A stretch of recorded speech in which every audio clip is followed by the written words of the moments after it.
Information, baby और mother's name, father's name, religion क्या है, एड्रेस क्या है, इन्फॉर्मेंट कौन है, ठीक है ना।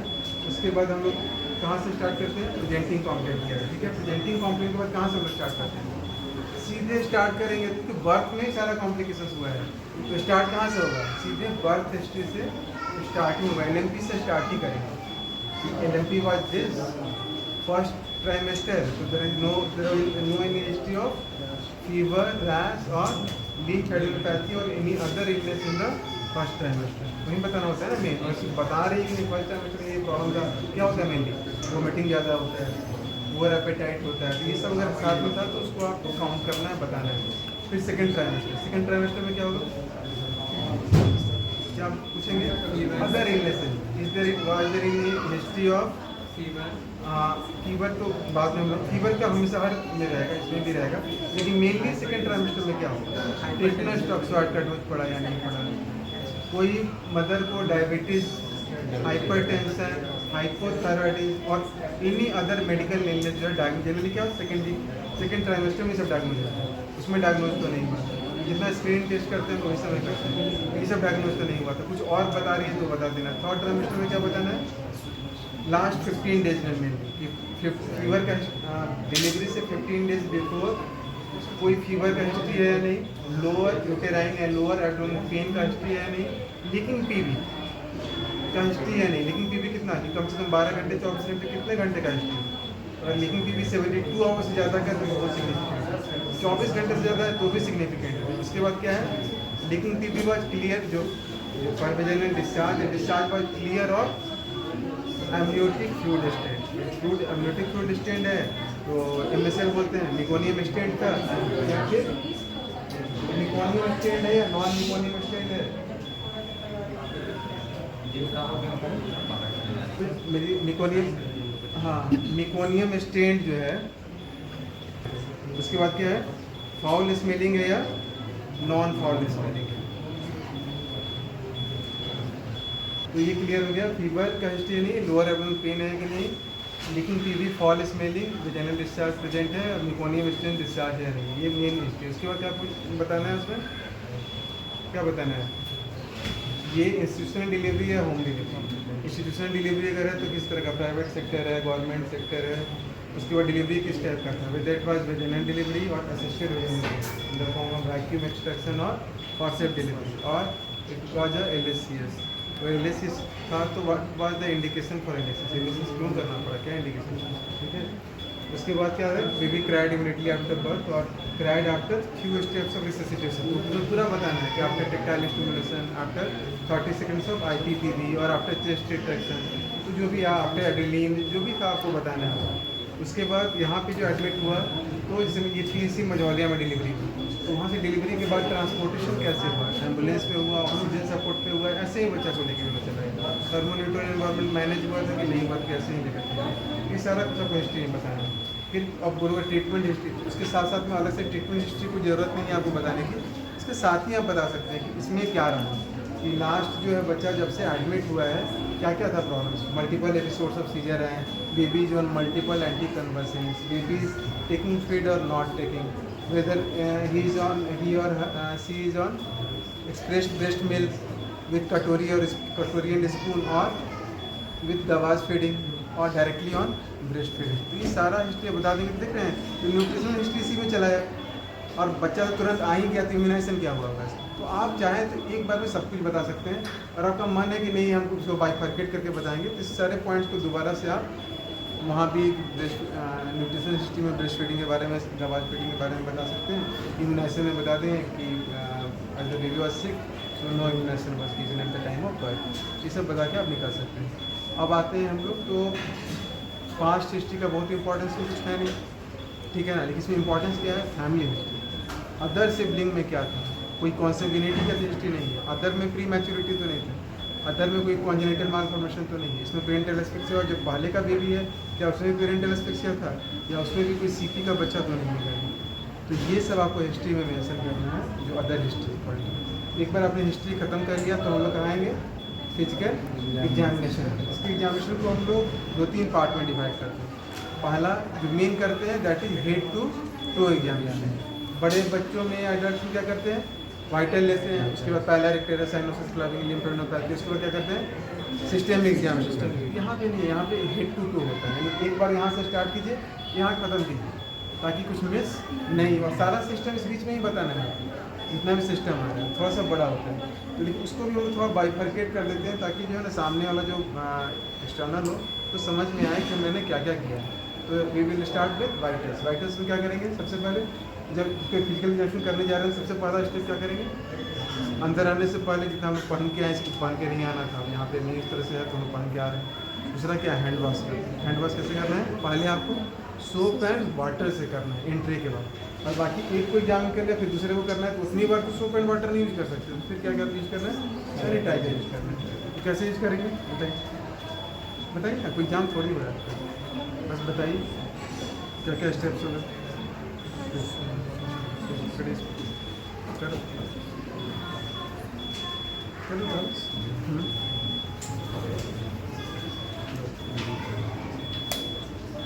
कैसे करेंगे, स्टेप्स बताइए। हाँ स्टेप्स बताइए, हाँ कौन कौन सा स्टेप्स बोलते ही जाना है, तो स्टेप्स बात जाना है।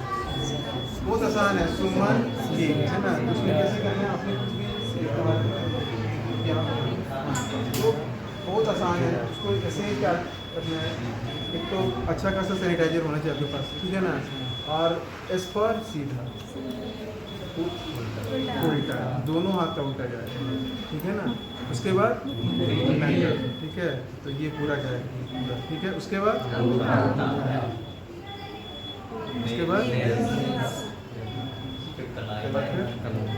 तो ये मैंने कर लिया। अब हमको एग्जाम शुरू करना है, तो हम वाइटल स्टार्ट करेंगे।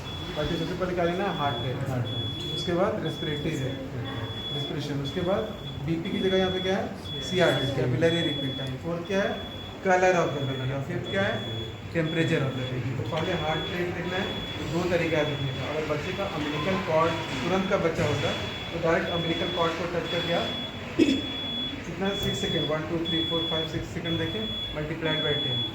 अब यहाँ पे है नहीं, ये तो अब ऑलमोस्ट क्लैम जो है ख़त्म है वहाँ पे, तो सीधे स्टेप लेना है, put on the precordium and use stopwatch 6 second और काउंट करना, मल्टीप्लाइड बाई ये रेस्पिरेटरी रेट देखना है। तो कैसे देखेंगे, तो एडल्ट की तरह बड़े बच्चों की तरह नहीं देखते हैं, यूनिट में कहते हैं for one, at least for 1 minute. लेकिन बच्चों को क्या बताया था उन्होंने, पीरियोडिक ब्रीथिंग। तो क्या हुआ, अचानक बहुत तेज से सांस लेंगे फिर रुक जाएंगे, तो जब आपने फास्ट कंपोनेंट के टाइम में कर लिया है तो क्या होगा, अपने आप रेट हाई हो जाएगा। और आपने स्लो कंपोनेंट का रुका हुआ पॉज मारा हुआ है, तो आपने काउंट किया तो कम हो जाता है। तो उसको सब मिला के चलेंगे तो 1 मिनट का रेस्पिरेटरी रेट पूरा देखेंगे कितना होना चाहिए, 60 से कम होना चाहिए, 54 52 48 वॉटेवर जो भी है वो आप बता देना। तीसरा क्या करेंगे, सीआरटी हमको देखते हैं। तो सीआरटी कैसे देखेंगे, thumb of the finger, index से भी देख सकते हैं, लेकिन थंब से कॉमनली देखते हैं, तो थंब से देखेंगे इसको। पहले ब्लांच करेंगे, ठीक है ना, उसका नाम है कैपिलरी रिफिल। तो पहले जब ब्लांच करेंगे कितना देर के लिए, 3 सेकेंड के लिए, और उसको जब हटा जब ब्लांच कर दिए, ब्लांचिंग को वापस इसका नाम है कैपिलरी रीफिल। तो ब्लांच कर दिए, वहाँ छोटा छोटा कैपिलरी को फिर से रिफिल होगा, कितना देर में रिफिल होना चाहिए, लेस दैन 3 सेकेंड नहीं, लेस दैन 3 सेकेंड। तो क्या किया मैंने, इसको प्रेस किया, कहाँ करेंगे, ये जो मेमोरी लाइन है इसके नीचे sternum, lower third of the sternum पे करना है, यानी कि यहाँ करने लगे। मिडिल अपर हुआ, मेमोरी के सामने मिडिल हुआ, lower part of the sternum, यानी कि जो ये है जीपी स्टर्नम है उससे ऊपर, ठीक है। यहाँ पे जब कैसे प्रेस किया मैंने, 1001 1002 1003 देखा ना, ब्लांचिंग हुआ था, और 1002 बोलते बोलते वो आ गया था, फिर बोलने की जरूरत भी नहीं थी वहाँ पे, है ना। फिर से देखो, प्रेस किया 1001 1002 1003, है ना। तो सीआरटी लेस देन 3 सेकेंड हो गया। उसके बाद कलर ऑफ द बेबी में क्या है, कलर क्या है, पिंक, ऑलमोस्ट पिंक, ठीक है, पिंक इन कलर। पेरिफेरल जो है पिंक है, सेंट्रल भी देखने में सेंट्रल साइनोसिस पड़ा हुआ है। टंग का कलर क्या है, पिंक, टंग पिंक है ना। जो ओवरऑल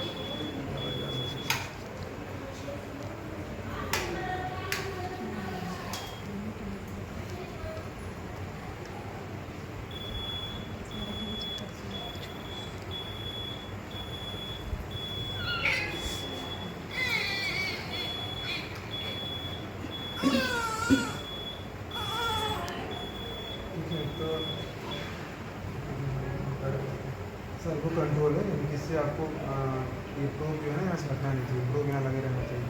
नहीं तो क्या होगा, टेम्परेचर एक्सीड हो जाएगा।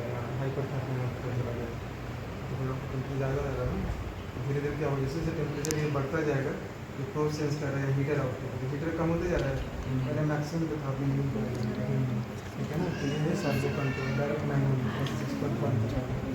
तो हम लोगों ने फिर कलर देख दिया इसका, अब क्या हुआ, रेक्टम में देख सकते हैं, ओरल कैविटी में देख सकते हैं। कॉमनली कहाँ दिखते हैं हम लोग, आर्मपिट में दिखते हैं। अगर बाइक में नहीं हमारे पास हीटर थर्मामीटर नहीं है, फिर क्या करेंगे, बताओ। हाँ, तो फिर हैंड से कैसे करेंगे, बैक ऑफ द हैंड से पूरी बॉडी को देखेंगे और फील करेंगे कितना टेम्परेचर, और फिर कहाँ देंगे, दोनों इक्वल है, तो मतलब क्या हुआ, यूथर्मिया है, नॉर्मल टेम्परेचर। ये वार्म है और ये कोल्ड है, तो क्या है, कोल्ड स्ट्रेस है। और ये भी कोल्ड है और ये भी कोल्ड है, तो क्या है, हाइपोथर्मिया। समझे ना, यूथर्मिया, कोल्ड स्ट्रेस, अब दोनों कोल्ड है तो हाइपोथर्मिया। तो पांचों क्वाइटस हो गया। अब आते head to to, head to में पहले हेड पे आते हैं। तो head is normally shape and symmetry. अगर अब नॉर्मल शेप होता तो क्या होता है, डॉलिको शेप है, लेके कुछ और इस टाइप से कुछ शेप रहता है। सिमेट्री में क्या होता है, अब नॉर्मल सिमेट्री में क्या होता है, यहाँ सिफेलिमेटोमा इतना बड़ा सा निकला रहता है, कोई मेनिंगोमाइलोसील निकला होता है, ठीक है ना। तो सिमेट्री क्या है, बिल्कुल मिड लाइन में दोनों बराबर है दोनों साइड। तो head is normal in shape and symmetry, there is no any evidence of any cystic mass, meningomyelocele, cephalhematoma, caput succedaneum, any bruises, ecchymosis over the है ना, ये सब रहेगा, क्योंकि पेरेंटल एस्फिक्सिया है, केस है, और प्रोलॉन्ग्ड ऑब्स्ट्रक्टेड लेबर है, तो ब्रूजेस, इकाइमोसिस सब मिलता है उसमें। तो आपको क्या बोलना है, कुछ नहीं दिख रहा है तो सर कुछ नहीं दिख रहा है, नॉर्मल, ये नहीं बोलना है। क्या बोलना है आपको, नो नो बोलना है, यानी कि आपने सब कुछ देखा है, उसको सामने वालों को समझा रहे हैं कि हम सब कुछ देखे हैं, there is no evidence of, there is no evidence of, वो बोलते रहना, ठीक है ना। उसके बाद ये आपने देख लिया। अब आते हैं और क्या देखेंगे इसके बाद, इसमें fontanelle, anterior fontanelle, posterior fontanelle and suture line. Suture line क्या देखेंगे, suture line is well demarcated, there is no any overriding, यानी कि सुचर ऐसे रहना चाहिए, ओवरराइडिंग नहीं है, और wide separation of the suture. Wide separation मतलब क्या होगा, क्रेनियल टेंशन बढ़ा हुआ है, हाइड्रोकेफेलस से सेपरेट कर दिया, और ओवरराइडिंग है तो बहुत ज़्यादा प्रेशर पड़ा था प्रोलॉन्ग्ड ऑब्स्ट्रक्टेड लेबर में, सब दूसरे के ऊपर, या फिर बहुत बच्चा अगर डिहाइड्रेटेड है तो भी ओवरराइडिंग। हाँ, तो इस तरह से ओलिगो अगर ज़्यादा अगर नहीं है, क्रेनियम का कंटेंट कम है, माइक्रोसेफेली में बहुत कॉमन होता है, उसमें जो है ना ओवरराइडिंग हो सकती है। तो ये हम लोग देखिए। अब फॉन्टेनेल देखने का दो तरीका है, जो बुक सब में जो इंग्लिश लिटरेचर में दिखाता है तरीका क्या बोलता है, उसमें बोलता है दोनों थंब को रखना है फोरहेड, और ये जो पल्प है, पल्प ऑफ द फिंगर सबको फील करना है। क्या इसको फील करना है, एंटीरियर फॉन्टेनेल, क्या एंटीरियर पोस्टीरियर डायमीटर फील कीजिए, लैटरल डायमीटर फील कीजिए, और ये क्या फील करना है, एट द लेवल है या संकीर्ण है या एलिवेटेड है, बल्जिंग है, ठीक है, ये आपने फील किया। दूसरा तरीका क्या होता है, हम लोग जो कॉमनली करते हैं, इसको उठाया 45 डिग्री पर आराम से सपोर्ट किया, क्या support, flat of the hand को कहाँ रखा, anterior fontanelle, flat of the hand को रखा है, तो एट द लेवल हमको मिल रहा है, ये नॉर्मल है, संकीर्ण है तो डिहाइड्रेटेड है मतलब बच्चा, और बल्जिंग है तो या इधर हाइड्रोकेफेलस है या मेनिंजाइटिस है, कुछ उस टाइप से। फिर क्या, वेदर इट इज पल्सेटाइल और नॉन पल्सेटाइल। तो पल्सेटाइल है तो नॉर्मल करेक्ट है, नॉन पल्सेटाइल भी हो सकता है नॉर्मल में, लेकिन नॉन पल्सेटाइल फिर ज़्यादा इसमें किसको करता है, हाइड्रोकेफेलस से कुछ और प्रॉब्लम ना होगा, वो फॉर्म में जाता है। ये आपने एंटीरियर फॉन्टेनेल देख लिया, सूचस देख लिया, अब पोस्टीरियर फॉन्टेनेल देखना है, यहाँ पे फील करेंगे और देखेंगे प्रेजेंट है या नहीं। अब प्रेजेंट है तो कितना बड़ा साइज है, लिटिल जनरली क्या होता है, लिटिल फिंगर को एडमिट करने देता है, उससे बड़ा साइज है तो क्या हुआ, मतलब सिफिलिस की पॉसिबिलिटी और हाइपोथायराइडिज्म या क्रैनियोटाइटिस की पॉसिबिलिटी, ठीक है ना। तो ये हुआ हेड में हम लोग और क्या देख सकते हैं, हेयर, लेकिन हेयर को हम लोगों ने अलग रखा है, अलग से प्री मैच्योरिटी टर्म स्कोरिंग में उसको देखेंगे।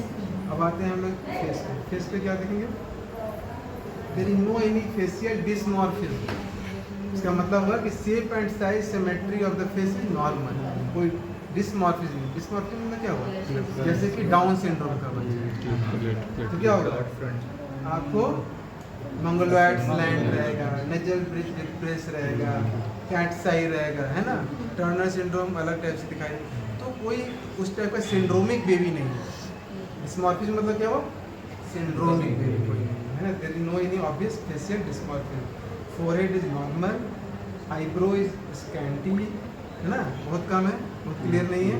अब आई आते हैं, both upper and lower eyelid and palpebral feature are normal, there is no any watery mucoid और purulent discharge through the eyes, ठीक है। Conjunctiva is normal, white in colour, है ना, white in colour. Cornea is non cloudy, clear, ये बताना है कि Hunter hurler वाला लफड़ा तो नहीं है। Cornea is non cloudy and clear, there is no any evidence of icterus, sub conjunctival haemorrhage और any foreign body inside the, ठीक है ना, there is no any evidence of virus. इतना आई में देख लिया हमने। अब आते हैं nose, nasal bridge is normal, depress होगा तो बाकी सब बहुत सारे सिफिलिस, हाइपोथायराइडिज्म, डाउन्स, बहुत सारे चीजें। बोथ नॉस्ट्रिल्स आर पैटेंट, कैसे देखेंगे, वैसे ही से पहले देखा था, कैसे देखा था, mist formation. Nasal septum is in mid line, there is no any mucus discharge और watery discharge through both nostrils, no any evidence of foreign body in nostrils, ठीक है, इतना क्लियर हो गया। अब आते हैं oral cavity, both lips are normal in shape and symmetry, pink in colour, okay. Tongue is normal, normally present inside the oral cavity and pink in color. There is no evidence of cleft lip, cleft palate and chyloglosia and tongue tie or any mass cystic lesion over the inside the oral cavity. तो cleft lip नहीं है, वो दिख रहा है, फिर भी बताना, there is no evidence of cleft lip, palate and chyloglosia and tongue tie or any cystic or solid mass inside the oral cavity. ये तो हो गया। अब नीचे आते हैं, neck. Neck is normally shape and symmetry and there is no any evidence of brachial cyst, sinus or fistula or any other mass like sternocleidomastoid tumor, होता है ना, STM tumor, जो ज़्यादा लेबर में डिलीवरी में दिक्कत होती है उसको लेना होता है। तो नेक में ये देख लिया हम लोगों ने, नेक में ही देखना है।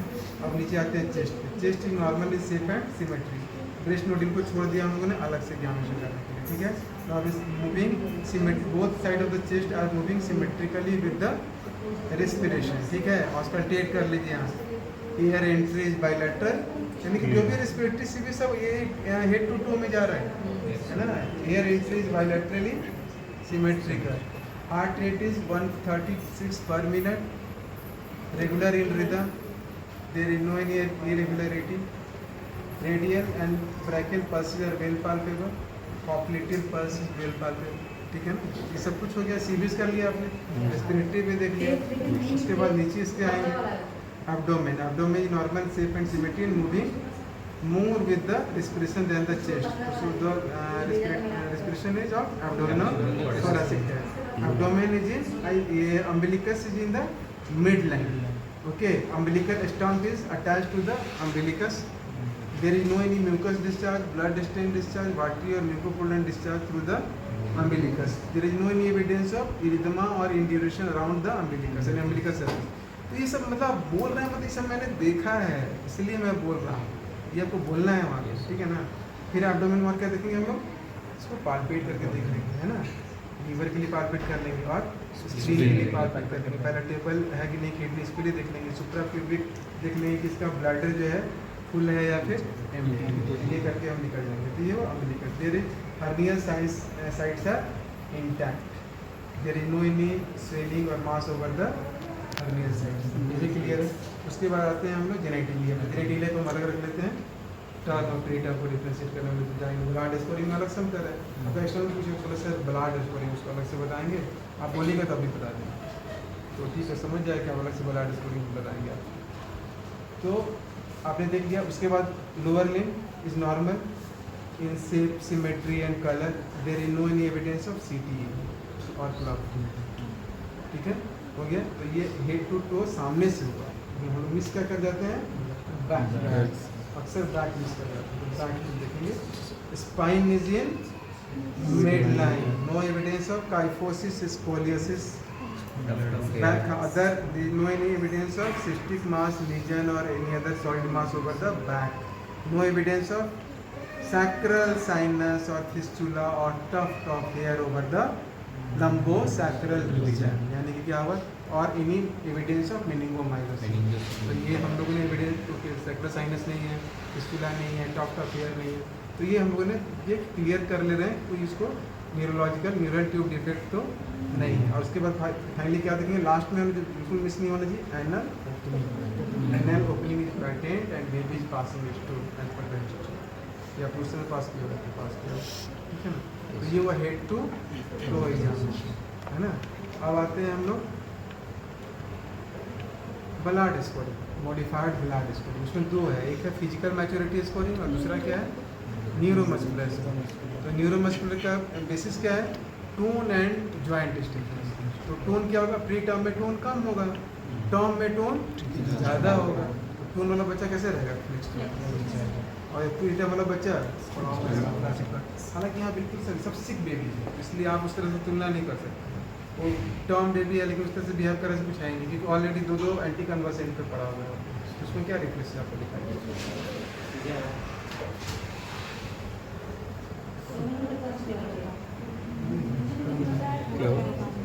तो वो जो लेकिन सबसे पहले क्या देखते हैं, लैंगवा को, कि लैंगवा जो है नहीं है, तो क्या हो, प्रीमेच्योरिटी में ज़्यादा होता है, टर्म में कम होता है। That is a protective process. तो लैंगवा को क्लियर नहीं करना है, लगे रहने देना, तो अपने आप क्लियर हो जाता है। दूसरा क्या, पॉस्चर। तो पॉस्चर आप देखेंगे बच्चे क्या होगा, टर्म बेबी में क्या होगा, फ्लेक्स, बच्चा ऐसे पड़ा रहेगा, लेग भी फ्लेक्स क्या रहेगा, हैंड भी फ्लेक्स क्या रहेगा, ठीक है ना। तो फिस्ट भी बांधा हुआ रहेगा, और जो प्री टर्म होगा बिल्कुल फ्लैसिड ऐसे पड़ा रहेगा इस पॉस्चर। उसके बाद से फिजिकल मैच्योरिटी में सबसे पहले हेयर देखो, दोनों बच्चे को थोड़ा साइड हो जाए, दोनों बच्चे को सबको दिखाई देगा कि समझ में आए, वो भी टर्म नहीं है, बॉर्डर कम रहेगा, नॉन पिगमेंटेड ब्राउन इनका, ठीक है। और टर्म में क्या होगा, abundant hair, pigmented and thickness is good, और उसमें क्या होगा, थिन होगा, स्पार्स एंड थिन, है ना, ये होगा। अब आते हैं पिन्ना, और इसका पिन्ना देखो हम कर रहे हैं, ये इसका पिन्ना का रिक्वायरमेंट, ये रिक्वायरमेंट कैसे रिक्वायरमेंट देखो ध्यान से, कितना धीरे कर रहा है, स्लो है ना। इसका देखो, small in size less than 5 mm, उसमें देखो ब्रेस्ट नोड कितना बड़ा है, 2 times, more than 2 times, non pigmented और स्लाइटली पिगमेंटेड, मोर पिगमेंटेड, ठीक है ना। तो ये ब्रेस्ट नोड से भी प्री टर्म वाला है और टर्म वाला है। आप देखते हैं इसका, देखो इसका स्क्रोटम कितना स्टूल पास किया हुआ, ये scrotum is very small in size, there is no any rugosities present over the scrotum, है ना। टेस्टिस तो क्या हमें नहीं कर पाएंगे, मोस्ट ऑफ टेस्टिस का यहाँ पड़ा हुआ है, testis is not descended to the lower part of the scrotum. इसमें देखो, इसको हटाओ थोड़ा सा नीचे करो, क्या हमारा क्या बच गया, पामर और सोलर क्रीजेस। तो क्रीजेस इसमें देखो क्या क्रीजेस है, तो ऑलमोस्ट ये बहुत फाइन क्रीजेज है, क्लियर कट क्रीजेज नहीं रहता है, इसमें भी बहुत क्रीज नहीं है। जैसे बड़े बच्चे में देखोगे इसमें क्रीज ज़्यादा अच्छा दिखाई देगा।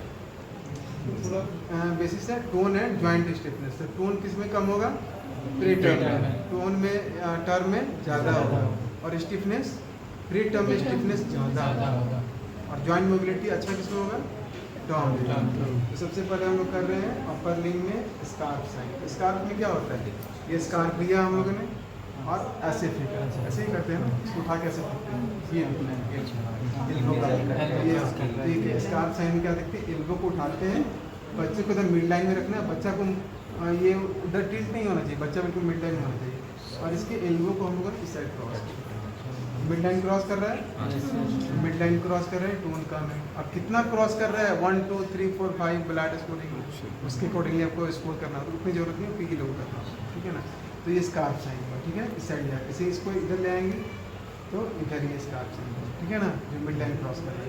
दूसरा क्या देखते हैं, आर्म रिक्वायर। तो मानते हैं टोन अच्छा है, जो टॉम बेबी है उसका टोन अच्छा है, बॉडी का क्या होगा, उसका हाथ नॉर्मली फ्लेक्स रहता है, उसे हाथ को क्या करेंगे, मानते हैं फ्लेक्स बच्चा ऐसे रखे हुए, आप इसको एक फिंगर से ऐसे ही ले जाते हैं, उसको नीचे तक ले गए और सडनली छोड़ दिए, दैट इज आर रिक्वायर। तो टोन इज गुड, तो क्या होगा, तुरंत से आएगा दाग, और टोन पुअर है, लाइक ये पड़ा हुआ है, इसको उठा के वैसे रखें, ऐसे ही पड़ा, आर्म रिक्वायर पुअर। कितना डिग्री तक आर्म रिक्वायर आ रहा है, इस पर भी 1 2 3 4 इसका स्कोरिंग ब्लड स्कोर करते हैं, रजिस्ट्रेशन एज निकालने के लिए। तो आपने देखा स्कार्फ साइन आर्म रिक्वायर्ड, और क्या देखेंगे स्क्वायर विंडो टेस्ट, ये जॉइंट टेस्ट है।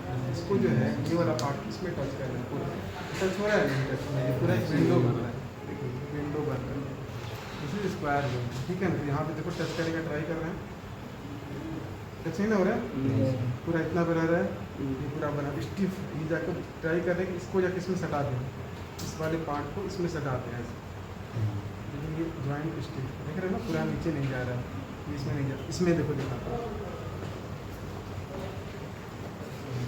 ये दिख रहा है ये, इसको देखो दिख रहा हो, पूरा ऑलमोस्ट टच हो गया है।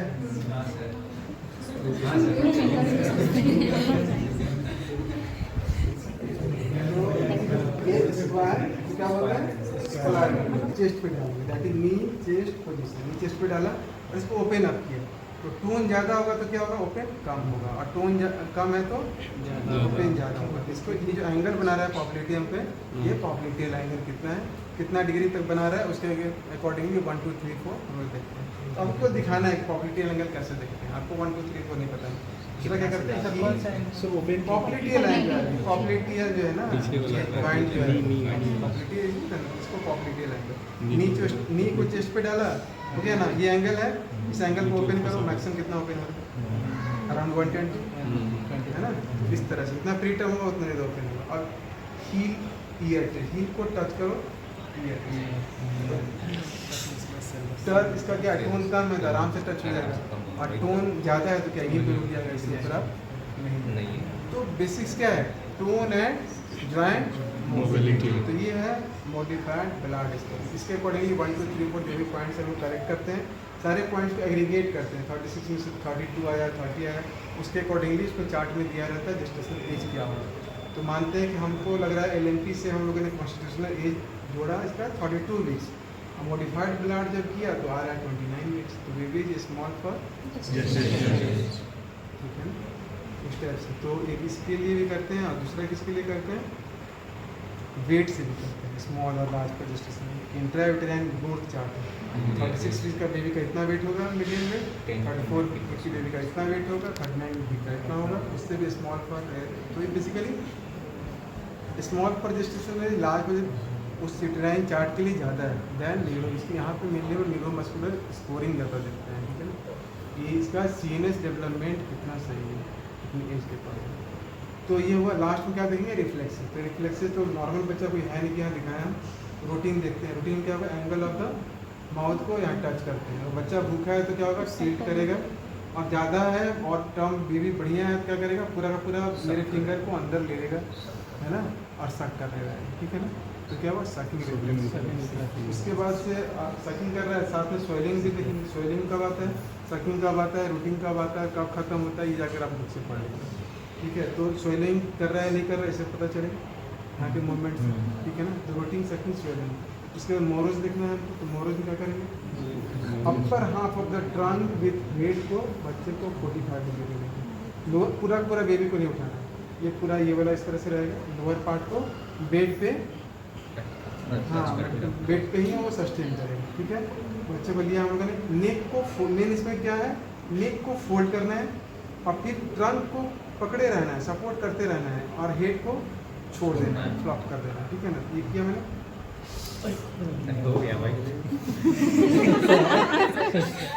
तो कैसे देखो ये बच्चा था, ये बहुत अच्छा रिफ्लेक्शन इसमें नहीं है, सब फ्री टर्म है और ऑलरेडी पेरेंटल एस्पेक्सिया में लीवर अप है, ठीक है, इसलिए अच्छा नहीं है। नॉर्मली क्या होता है जैसे उसको ये किया और जैसे हेड को फ्लिप किया पीछे की तरफ छोड़ा, ऐसे हुआ, ये जाएगा हाथ पर छोड़ा, ऐसे ओपन होगा, तो क्या हुआ abduction at shoulder, extension at elbow and opening of the fist, और फिर उल्टा होगा closing of fist, flexion at elbow, adduction at shoulder, ये होगा मोरोस, ठीक है ना। तो जब नॉर्मल बेबी रहेगा टर्म बेबी तो बिल्कुल ऐसे करेगा, ये तो सब सिक बेबी है इसलिए ऐसे नहीं कर रहा है। तो फिर हाफ मोरोज यानी कि एसिमेट्रिकल मोरोज, वो क्या होगा, क्लेविकल इंजरी है, फ्रैक्चर है, और स्पासी है, तो क्या होगा इसमें तो ये पूरा पूरा इंजर्ड है, तो जब करोगे तो क्या होगा एक हाथ उठाएगा चलाएगा, दूसरा हाथ पड़ा रहेगा, तो क्या होगा उसमें हाँ, तो ये एसिमेट्रिकल मोरोज होता है। और क्या देखेंगे, प्लांटर एंड पामर ग्रास। तो जो बॉल ऑफ द टोज है यहाँ पे हम इसको प्लेस कर लेते हैं। ये तो ये पूरा पूरा आगे टच कर दिया, और छोड़ेंगे तो फिर देखना कितना सरट का सरट को कैसे वापस जाएगा, है ना। फिर से किया ना, फिर से वापस आ गया। तो जब ये हम कर रहे हैं तो क्या कर रहे हैं, ऐसे आ रहा है, ये क्या हुआ, प्लांटर ग्रास। और जब इसको छोड़े तो देखो क्या प्रोसेस है। ये यहाँ पे बॉल है, यहाँ मैंने इसको टच किया, ये ऐसे हुआ, तो छोड़े तो ऐसे हुआ। देखो फिर से, है ना, छोड़ेंगे तो क्लियर है प्लांटर। वैसे ही अब पामर ग्रास सीखना है तो इसमें क्या करेंगे, इस वाले अपने छोटे फिंगर को या फिर कोई पेन, छोटा सा पेन लेकर तब अल्नर साइड से जाएंगे जाएंगे जाएंगे, इसको अंदर रखेंगे। इसमें ये प्री टर्म है, उतना अच्छा इसका नहीं है। इसमें देखो ये कैसे करेगा, पेन दो इस साइड वाले तो दो।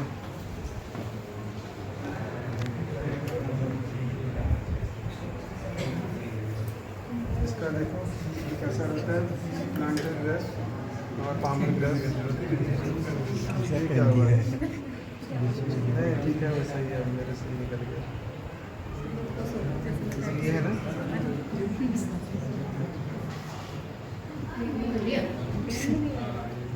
तो ऑलरेडी फिस्टिंग किया हुआ है, तो हम लोग इस पार्ट को टच करते हैं या इधर को टच करते हैं। बहुत बार ना फिस्ट अपना ओपन करता है, कर तो नहीं रहा है, लेकिन हम लोग इसको जब भी देते हैं ना, इस साइड अल्नर साइड से देते हैं, ठीक है ना। तो सपोज कि अगर अपना फिस्ट ओपन किया है, इसको अंदर में डालेंगे, ठीक है ना। कितना जोर से पकड़े हुए हैं, है ना। तो क्या ये पामर ग्रास से देख सकते हैं।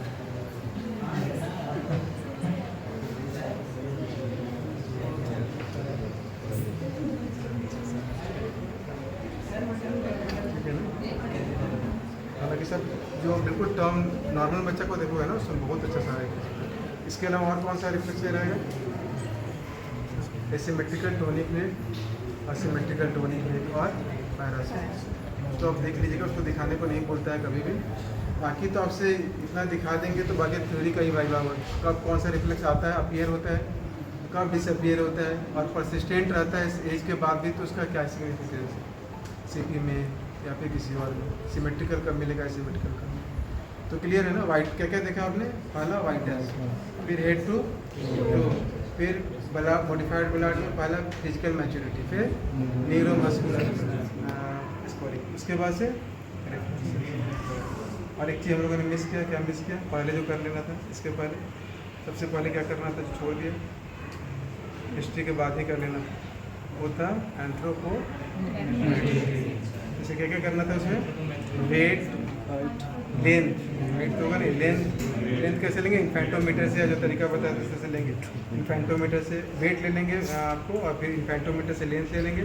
Head circumference, chest circumference, pubic symphysis से ऊपर में upper segment, lower segment ratio, arm span assessment लिखा है।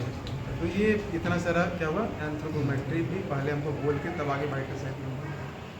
तो इतना सारा पॉइंट है जो आपको ये क्या आएगा, शॉर्ट केस आएगा, लॉन्ग केस नहीं आता। शॉर्ट केस आएगा तो क्या करना है, केवल एग्जामिनेशन बताना है, हिस्ट्री नहीं बताना होता है। लेकिन फिर भी आप एग्जामिनेशन करने के पहले आपको हिस्ट्री पता होना चाहिए, तो थोड़ा बहुत तो पूछना ही पड़ेगा कि एग्जैक्टली केस क्या है। जो ऑनडिस का केस है तो आपको उसी हिसाब से बताना पड़ेगा, कलर पे ज़्यादा जाना पड़ेगा। तो लगता है नहीं तो इसको मेरे झटके आ रहे हैं, एग्जाम के समय हो जाए नहीं, तो आपको सीनियर्स पर ज़्यादा ध्यान है। थोड़ा बहुत हिस्ट्री को पूछना ही पड़ता है, भले आप एग्जाम को बताएं या ना बताएं, आपने नहीं पूछना पड़ता है ना। तो इट्स ओके, कोई कन्फ्यूजन, कभी कन्फ्यूजन है तो बताइए किस चीज़ में। सारा पॉइंट्स क्लियर है ना, ठीक, चलिए। देन ये हो रहा है, आप पकड़ेंगे तो भी होता है। तो जेटी रेस में क्या होता है, फास्ट और स्लो कंपोनेंट दोनों बराबर होता है, जितना इधर जाएगा उतना ही इधर, दोनों इक्वल रहेगा। और क्लोनिक में क्या होगा, फास्ट कंपोनेंट ज़्यादा देर परसिस्ट करेगा, लो और स्लो कंपोनेंट अलग होगा, ठीक है ना, तो इक्वल नहीं रहता है। और स्टिमुलस डिपेंडेंट होता है कौन सा, जेट्रीनेस। बच्चा को अगर हंगर है, भूख लगी है, हाइपोग्लाइसीमिया हाइपोकैल्सीमिया है, तो उसका जेट्रीनेस बढ़ जाएगा। और अगर उसको होल्ड कर लेंगे आप तो रुक जाएगा, जबकि कन्वर्सन नहीं। ये बेसिक्स ऑफ डिफरेंस। ठीक है, चलिए।